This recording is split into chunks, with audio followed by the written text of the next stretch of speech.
Salve, salve, galera! Então, voltamos aqui com um vídeo para explicar um pouquinho sobre a situação do nosso vizinho, Venezuela, tá? Como a Venezuela chegou a essa situação. Uma situação em que tem aí mais de 3 milhões de pessoas que migraram para outros países da região, especialmente para a Colômbia. O que fez a Venezuela chegar num ponto desse tão triste e chegar a uma situação dessa de colapso econômico? Vamos explicar. Para isso é necessário a gente entender um pouquinho do contexto lá dos anos 2000 até mais ou menos 2015. Entendam o seguinte, gente. A América do Sul passou por um período de uma onda vermelha. Vários partidos de esquerda foram eleitos nesse período, de esquerda considerada por muitos um pouco mais moderada a uma extrema esquerda. Na época, ali já em 98, Hugo Chávez foi eleito. Hugo Chávez seria aí do grupo mais da extrema esquerda, chamada de esquerda bolivariana. Hugo Chávez, o Evo Morales em 2006 na Bolívia, também o Rafael Correa no Equador, seria o grupo dos bolivarianos, aquela esquerda mais radical. Do outro lado, uma esquerda um pouco mais moderada, Brasil, Uruguai, Argentina. Vários países, então, mergulharam nessa onda no início do século XXI, tá? Nós tivemos aí essa onda por vários países. E, claro, todos esses países, né, todos esses governos de esquerda defendem mais Estado, uma participação maior do Estado na economia. No caso aí, na Venezuela, isso não foi diferente. Como um governo bolivariano, um governo de extrema esquerda, resolveu utilizar uma estratégia. Aí chegamos ao nosso primeiro tópico, a estratégia das estatizações. Estatizar os setores considerados por muitos estratégicos, tá?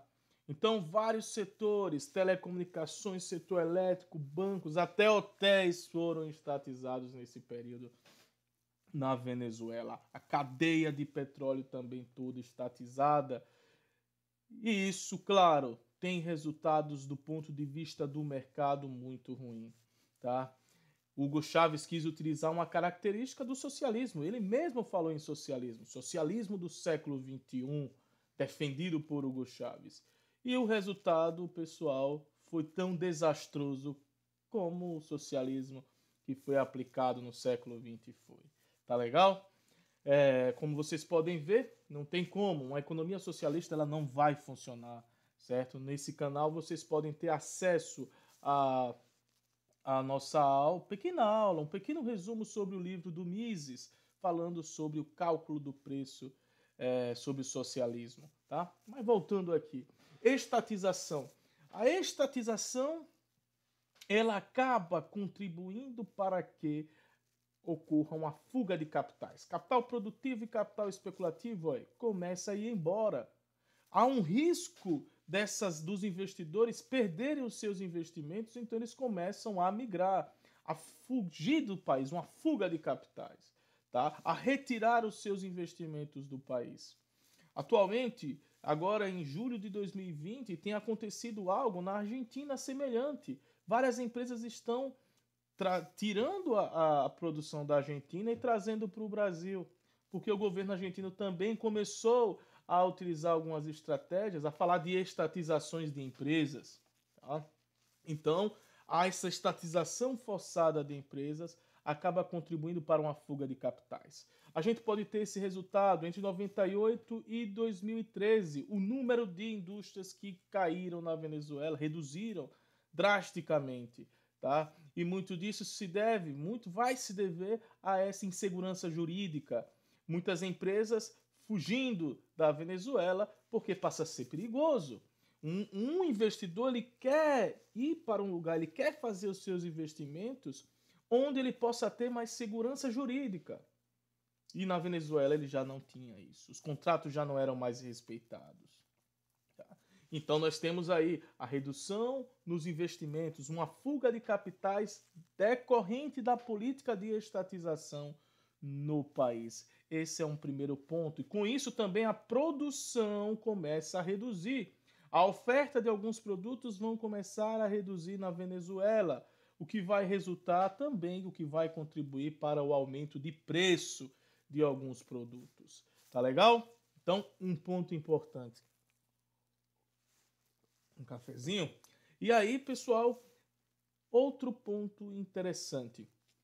O partido, né, observe que a ótica é uma ótica socialista, que o país, o partido que ocupava, defendia reformas de cunho socialista, de crescimento de Estado. Além disso, eles defendiam também programas sociais, pessoal. Programas sociais também foram aplicados alguns projetos semelhantes ao que foi feito aqui no Brasil, né? Aqui no Brasil Bolsa Família. Na Venezuela também o governo passou a adotar vários programas sociais. E isso tudo eleva os gastos públicos. Não que sejam ruins, pessoal, não é isso, mas é necessário gastar de acordo com a renda que se tem. E outra coisa, é necessário gastar também, mas levar em consideração o amanhã. O governo venezuelano, o que é que eu quero dizer com isso? O governo venezuelano, a Venezuela em si dependia economicamente muito dos recursos do petróleo, tá? E o que é que foi feito? O petróleo é uma commodity, lembrar disso, né? Então ela oscila bastante no mercado. Então em períodos em que o petróleo está caro no mercado, é necessário aproveitar de fato, porém é necessário fazer uma reserva para isso. Não pode se viver como se não houvesse o amanhã em um país, tá? E o governo venezuelano começou a aumentar os gastos, começou a utilizar recursos da PDVSA, a estatal do petróleo venezuelano, seria a Petrobras deles, lá, começou a utilizar e esses recursos, né, passaram a ser investidos cada vez mais, gastos mais elevados, o que mesmo no período em que o petróleo estava no valor aí acima de $90 o barril, a Venezuela já começava a fechar em saldo negativo as contas públicas. Ou seja, estava gastando muito mais do que entrava de recursos, certo? Então começa a errar as contas públicas, as dívidas começam a aumentar, sucessivos déficits que vão levar ao crescimento das dívidas do governo. E o governo venezuelano acaba seguindo uma direção.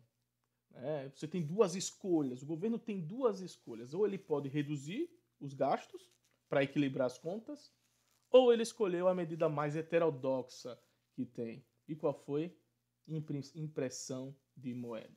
Vocês podem ver aqui, através desse gráfico, como a Venezuela ampliou a impressão aí de moeda naquele período, tá? No período aí, ó, do chavismo, tá? Tudo isso para poder bancar os seus gastos, os gastos excessivos. Ou seja, ao invés de gastar menos, de reduzir os gastos, o governo venezuelano preferiu manter os gastos e imprimir moeda, tá? Então começou a imprimir mais moeda e o resultado disso todos nós já sabemos. O Brasil viveu isso no final da década de 80. Inflação. A inflação começa a se elevar, pessoal. Os preços começam a se elevar aí em virtude dessa impressão descontrolada, ou seja, os gastos descontrolados do governo forçaram o governo de uma certa forma, forçaram não, foi uma opção também do governo, uma opção burra, mas foi uma opção, e o governo da Venezuela passou a imprimir mais moeda, o que resultou nessa inflação, hiperinflação na Venezuela, tá?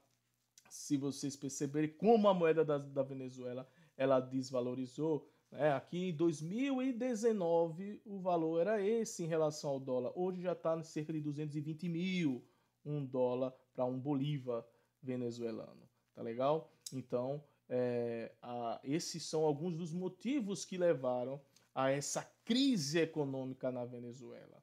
tá? Dois pontos aí que contribuíram para a inflação. Primeiro, a indústria começa a falir, os investimentos produtivos começam a fugir do país, tem uma fuga de capitais, então isso diminuiu a produção, então isso também colabora para o preço aumentar. Segundo, o governo começa a impressão de moeda para sustentar os seus gastos, então isso contribui muito para a inflação, né? E o governo também toma outra medida incorreta, outra medida errada e feia, tá? Começa a utilizar a estratégia do tabelamento de preço, que é tão populista.